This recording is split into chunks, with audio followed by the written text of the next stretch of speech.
तो आज का जो टॉपिक है वो है रैशनलाइजेशन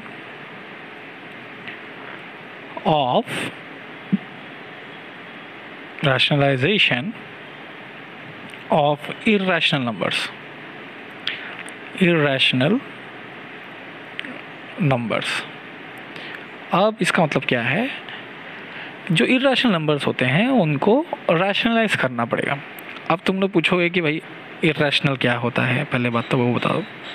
तो जैसे कि अगर मैं 1.2 लेता हूँ और उसको अगर मैं पॉइंट हटाने की कोशिश करता हूँ, डेसिमल हटाने की कोशिश करता हूँ, तो ये होता है 12/10, है ना, 12/10। तो ये p/q फॉर्म में है। किस फॉर्म में है? ये p/q फॉर्म में है। उसी तरह से अगर मैं 1.22 की बात करता हूँ तो इसको मैं लिख सकता हूँ 122/100, तो ये भी p/q फॉर्म में है।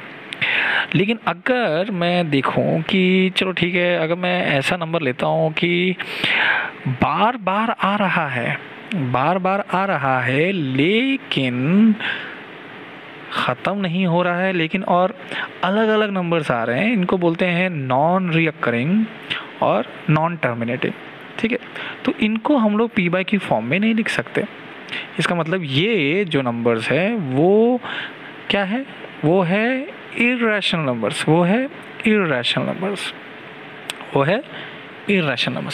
तो जैसे कि अभी हम लोग एक क्वेश्चन लेते हैं, जैसे कि हम लोग लेते हैं √2 की बात करते हैं। एक √2 का वैल्यू जो है वो 1.414 आता ही रहता है।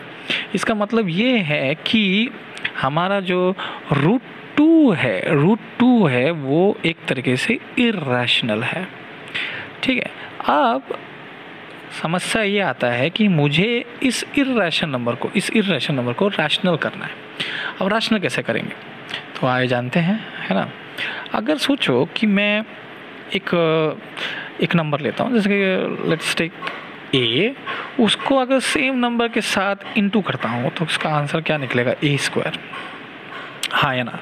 ठीक है, अगर मैं √2 लेता हूँ और √2 एक्चुअली ना ये इर्रेशनल ये रूट के वजह से है ना। अगर मैं रूट को हटाना चाहता हूँ तो मैं क्या करूँगा? स्क्वायर करना पड़ेगा, इसको स्क्वायर करना पड़ेगा। स्क्वायर कब आएगा? जब सेम चीज़ इंटू होता है।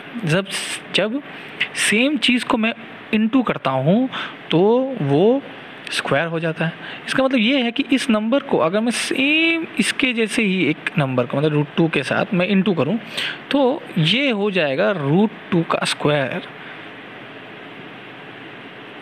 अब यहाँ पे ये स्क्वायर और रूट कैंसिल हो जाएंगे और 2 निकल जाएगा तो रैशनल हो जाएंगे। लेकिन एक प्रॉब्लम है, जब मैं किसी चीज़ को इंटू करता हूँ तो मुझे डिवाइड भी करना होगा।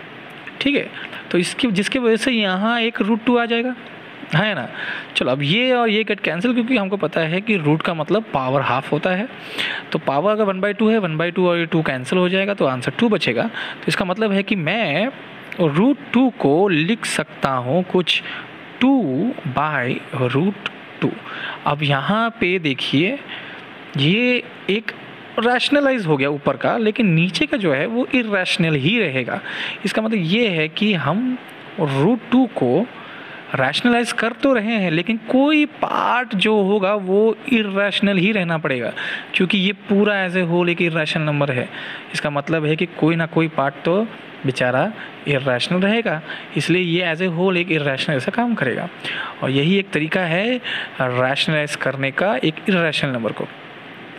लेकिन ये तो बहुत छोटा मोटा नंबर था बोल के मज़ा आ गया, है ना। अब थोड़ा बड़े बड़े नंबर्स को भी करेंगे नेक्स्ट स्लाइड में। Thank you.